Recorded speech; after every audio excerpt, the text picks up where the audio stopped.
And so, one bountiful Halloween, I leaned back, approaching the handiwork of the birdhouse I had quite literally placed the last nail into.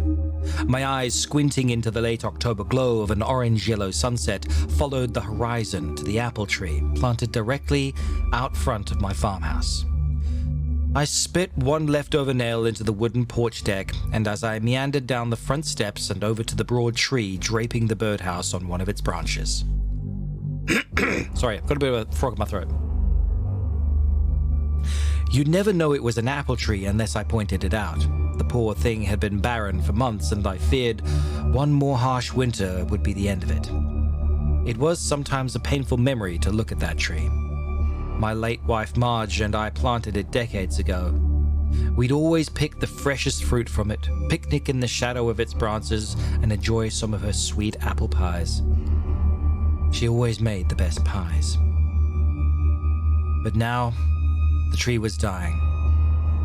I had neglected it, and the rest of my land followed suit. Everything was dying. If the truth be told, the only critters that wouldn't die out here were the darn rats. The darn rats, I say, the darn rats. Oh my, those darn raticles, how dare they not perish? I need to move this over here. I'm going to take down my noise gate so I don't trail off at the end of my words. Hopefully that will work for you. I had lost most of my motivation after Marge passed, and this lack of care extended beyond the crops and trees. I hadn't shaved in weeks, and half the time I didn't bother to shower. It was just me out here, after all. The silence in place of her laughter, and the rattling of her pots and pans was deafening. Despite my somewhat gruff appearance, it was the people of Francis, the town I had lived in basically my entire life, that kept me going. It wasn't a large town by any means, but the people here have always been some of the kindest folk around. Without their support, I probably wouldn't have made it through Marge's death. The only other company I kept was the scarecrow out front. Marge used to call him Roy, probably because we used to listen to Roy Rogers on the radio every night. Roy's been standing in the same spot for the past 7 years. And I think most of the crows had already caught on to the straw man trick. That's why, last week, I decided to build the birdhouse, hoping to lure in some robin or finches to drive away the crows. It was sad. It seemed that even Roy was dying too. After I'd fed the cattle and watered my garden, I decided to call it a night. Despite the festivities elsewhere, you'd be hard-pressed to find even one trick-or-treater in these parts. I skipped dinner, as I sometimes do, and began to head to the bedroom, stopping into the kitchen for a cup of tea to click off the light. And that's when I saw it. Or rather, didn't. Roy wasn't in his usual perching spot. The cross was still standing, but the scarecrow was nowhere to be seen. I shuffled over to the window for a closer look, assuming the bastard thing had just fallen down due to the wind, but I didn't see it anywhere. Then there was a knock at the door. I was hesitant at first. Who in their right mind would come here at 9:30 at night? Surely no kids from the town. I doubt there even are kids in this town. "Who is it?" I said, pressing my ear against the wooden door. No response. "Look, I don't want any trouble. If there's some kids out here, you best be heading home. I don't have any candies. Sorry." Nothing. Then the knocking came again. It was louder this time. Finally, and frustratedly, I pulled open the door with a squeak, and standing in the doorway was Roy. He was standing all by his lonesome, a dead look still in the buttons he'd drawn his eyes. Beneath his sack-covered face, a faint mumbling pushed through the fabric. I fumbled back in shock and watched the scarecrow drag itself into my house. I wouldn't have said something to it, but no words choked from my lips, which were now dry and quivering. As the scarecrow flopped into the kitchen, I could hear the rattling of drawers and bowls, some crashing onto the floor, before a voice echoed from behind the wall.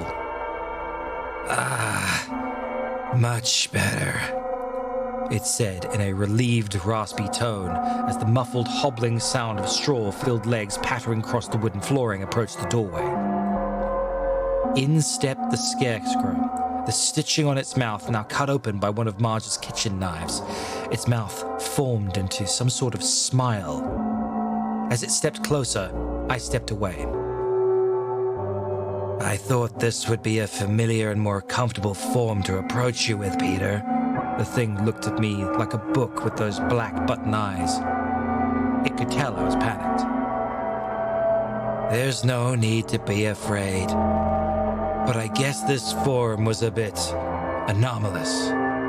Hindsight was always 20/20, so please forgive me if I startled you."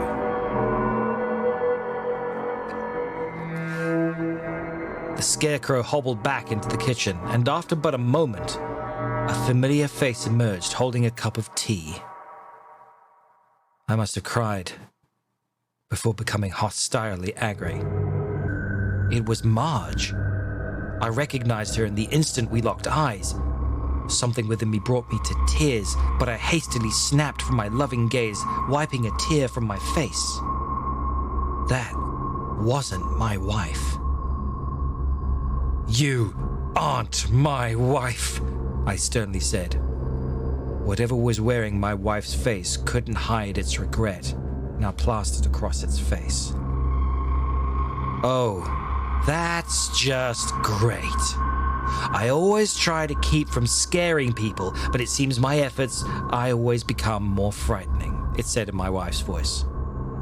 "You humans are a complex breed." My wife's face began to rot, her flesh slipping off the bone. Her eyes started sinking back into her skull before her clothes were drained of all color, eventually turning black as the night sky. Her now black garment flowed longer, and eventually it touched the ground. Her hands dried up around the cup of tea, leaving nothing but bone behind.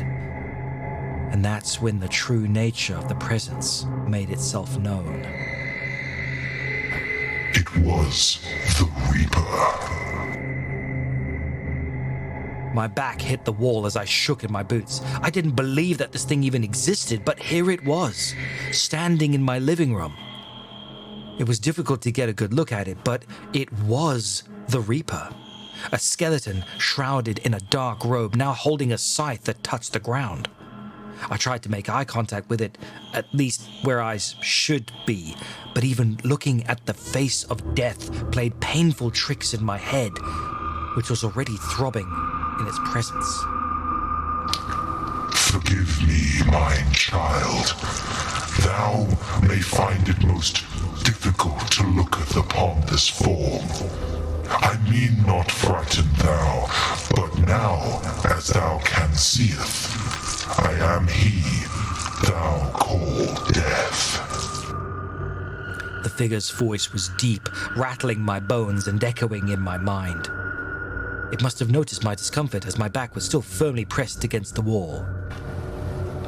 I has taken many forms over the millennia, but thou humans seem to recognize me as the Reaper, and as he, I appear before thou now. The empty-socketed skull disappeared into the dark shroud, and within an instant, a new face emerged. A somewhat pudgy, middle-aged man, lowering back the hood with meaty, hairy arms. "Sorry," he said. "I can only appear as that which is dead, as is my nature.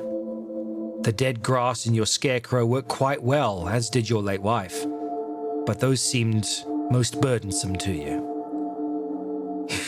"You don't say," I sarcastically grunted, letting out a nervous breath with a wipe across my damp forehead.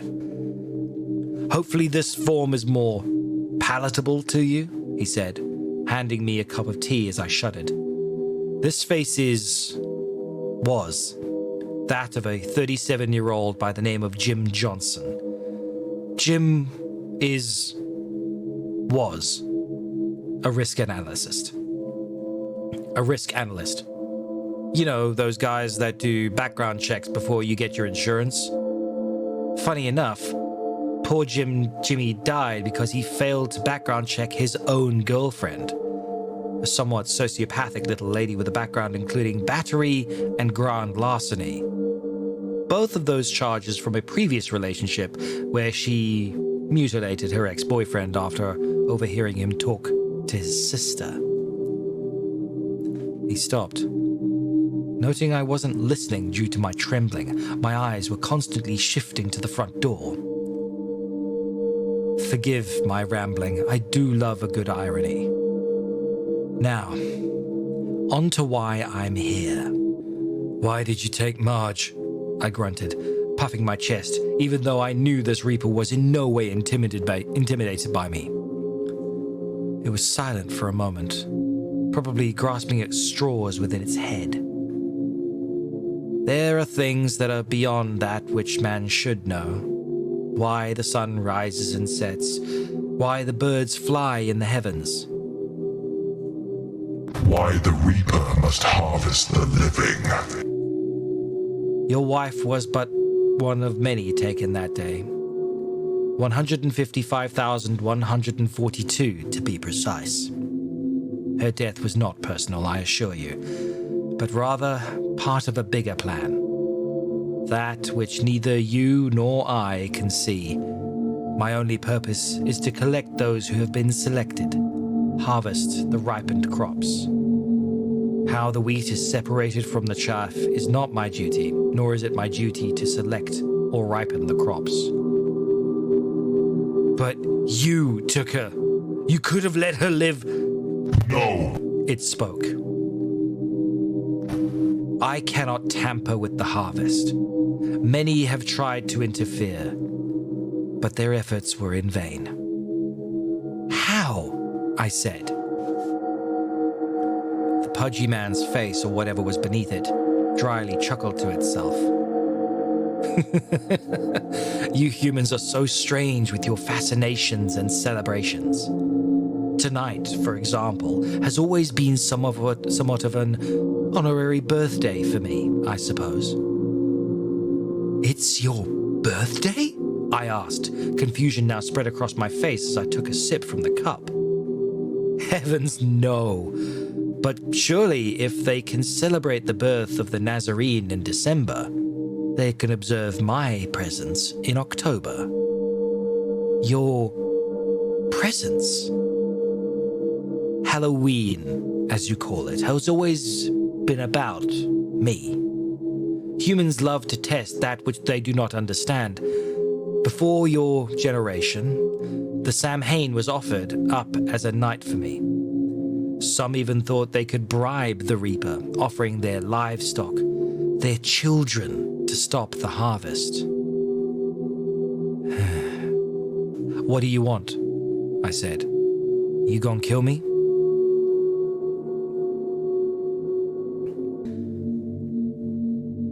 The Reaper laughed again, deeper this time.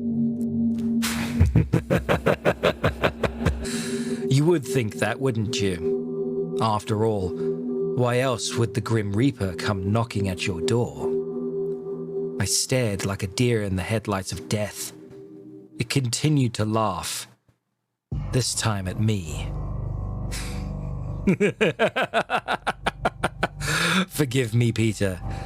As I've said, I love a good irony. The Reaper glided past me, forcing my back into the wall as it stopped before the window. It peered outside. How ironic would it be that a man surrounded by so much death could offer up a tremendous amount of life? Who? Me? I said, surprised.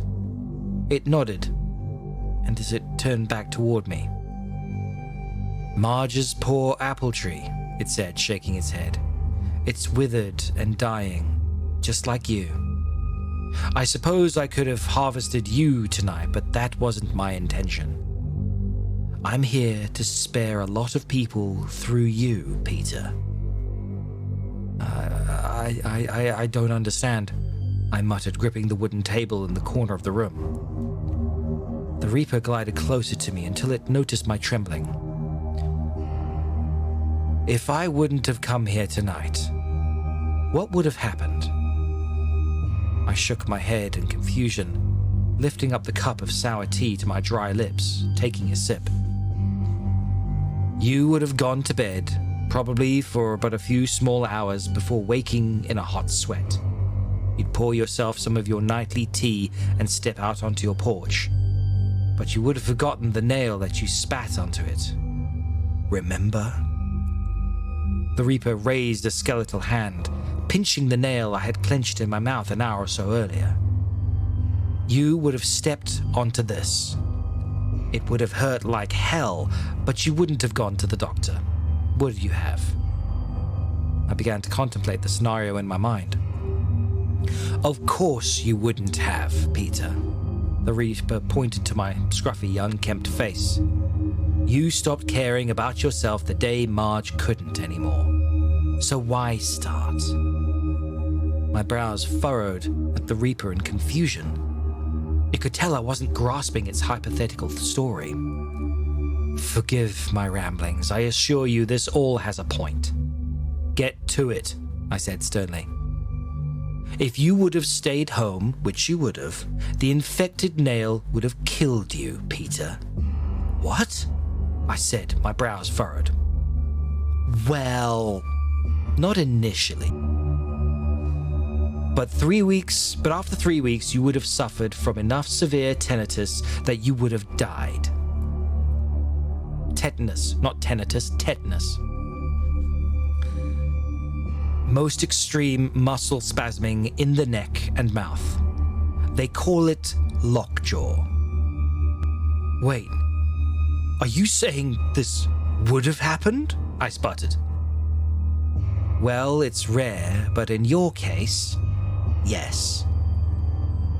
You can see that? The figure laughed at me in a condescending tone. I am death. I can see all possible outcomes of mortality, so I can plan accordingly for the harvest. So, I would have died had you not come here tonight. It laughed again, this time more of an ironic chuckle. As a matter of fact, my being here tonight has saved more than just you. I swallowed down a cough before sitting down in an old squeaky wooden chair, resting the cup of tea on a nearby table.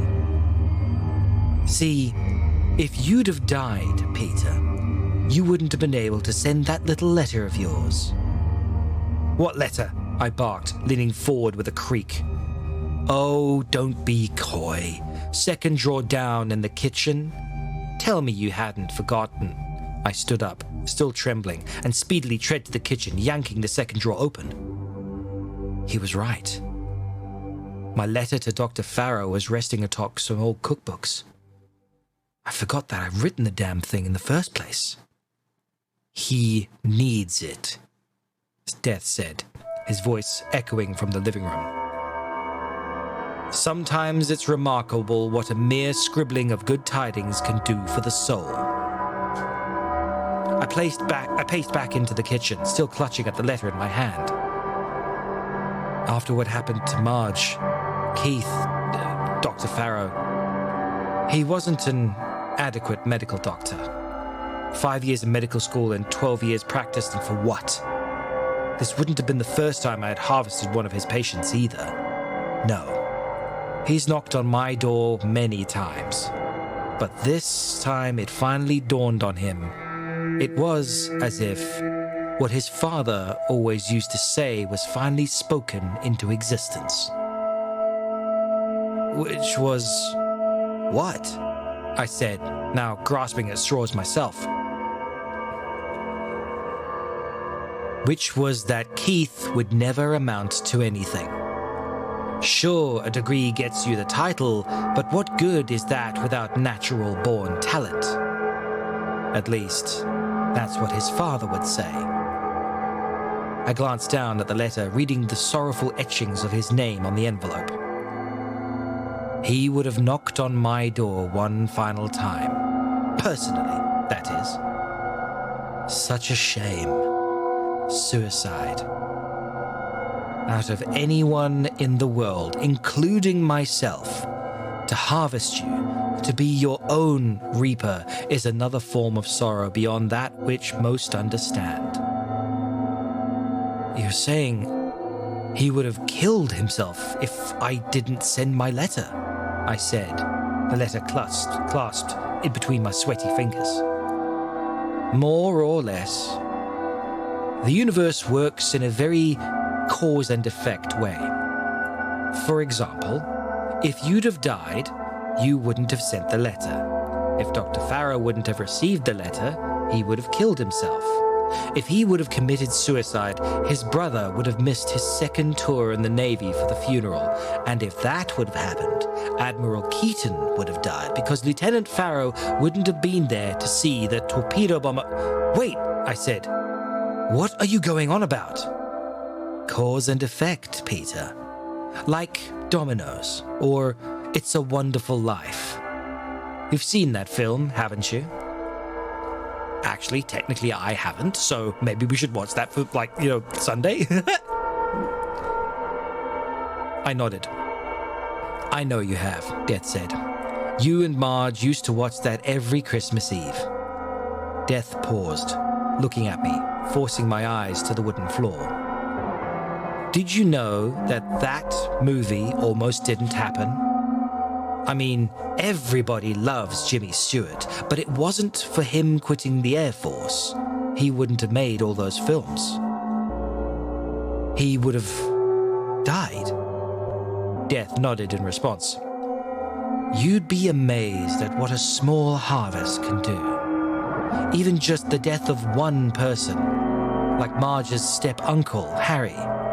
If he hadn't been harvested 2 days before she was supposed to leave for the University of Utah, she would have never been in the post office that day you two met. Love at first sight, I take it. That was a coincidence, I said. I caught her on the way out. No, the voice of Death interrupted. There are no coincidences.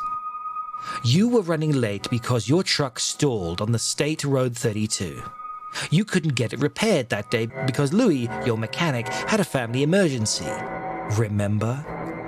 His niece suffered a stroke that morning, which meant you took the trek to the post office on foot. Those extra 14 minutes gave Margaret the time to catch you on the way out. Death drummed his fingers on the dusty windowsill, wiping the dust from the tips of his flesh-covered fingers. If death results in any action or reaction, I can see it. Something as simple as missing the bus could result in another world war. And trust me, you don't want to know how close your species has been to that. I rubbed my hair-speckled chin with my free hand, trying to sift through everything Death had just told me. Dear Dr. Farrow, Death began. These last few months have been nothing but desperation without my Margaret. Somehow, I keep on living knowing she's in a better place. She would have wanted me to thank you, not for anything else but trying. You gave us hope. That's enough! I snapped, wiping another tear from my red face, letting out a dry cough and dampening it with tea. Death slowly glided towards me. I hadn't the energy to recoil in fear anymore. He bent down and kneeled before me. Without you, your letter, your world would have been thrust into the biggest, most bountiful harvest ever. Ever. What do you mean? I whispered under my breath. Let's just say Admiral Keaton needs to live. Without Lieutenant Farrow to protect him, he would have died. And Farrow wouldn't have been on tour with a funeral to attend. A funeral only you could have stopped, Peter. You and that letter of yours. I looked down at the somewhat crinkled letter, then back up to Death. As much as it throbbed, somehow what he said finally made sense in my mind. That is, of course, if you'd be alive to deliver it. I froze, confused by a tingling sensation in my neck on account of the Reaper's changing tone. What are you getting at? The Reaper chuckled to itself. This time, it was laugh of malice. Cause and effect, Peter. I stood, my knees buckling as I let out an exasperated cough. You said you came here to save me. Save more than me. About that, Death grinned. I lied. I stopped myself from stepping any further, my knees jittering. I braced myself for another cough, peering at the Reaper through watery eyes. But the nail... You said if I stepped on it, I was just pulling stuff out of my ass, Pete. Come on. Do you really think the Grim Reaper would want to help people? Please. And to think I was nervous about my impression. Impression? I coughed. The Reaper, rolling up its cloak sleeves, revealed a darkly tinted suit beneath as it grinned at me through now polished teeth. Yeah. Did you like it? He gleamed. I'm going for that old English feel. You know, like the King James. Gotta stay in character while sporting your Halloween costume, eh? What are you talking about? Do I have to spell it out for you? He groaned, rolling his eyes. You get the honor of spending Halloween with the Prince of the Power of the Air, the Father of Lies, and you can't even bother to keep up. Shame on you, man. I fell to the ground, gasping for breath. I could sense he was approaching, the clicking of polished shoes making their way across the wooden floor. I could hear him laughing, and the bellowing voice of the Reaper now replaced with a smooth, confident tone. I lifted my head, but with one cough, I dropped to the floor, spattering blood from between my teeth. You know, Peter, you really shouldn't be leaving your rat poison out in the kitchen. Marge always warned you of these things. You never knew when some clever, handsome little devil, I don't know, pour some in your nightly tea.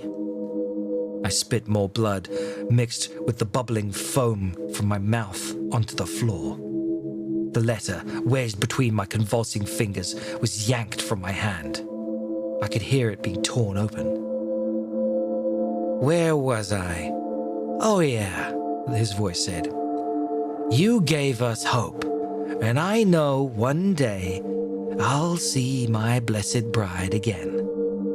Sincerely, Peter. The voice cackled.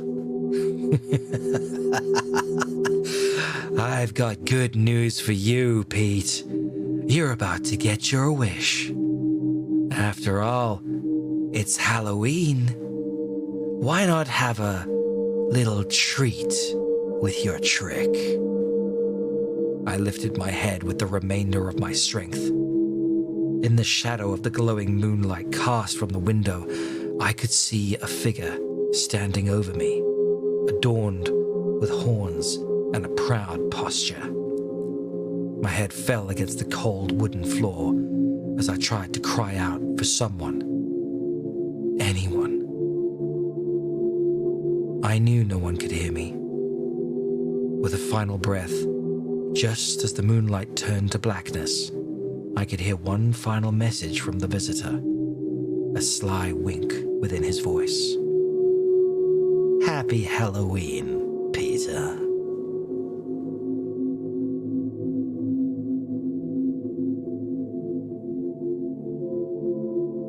I enjoyed that. That was a fun read. So this was for a 2021 competition, and if you would like to go and read it yourself and to support the artist or support the author,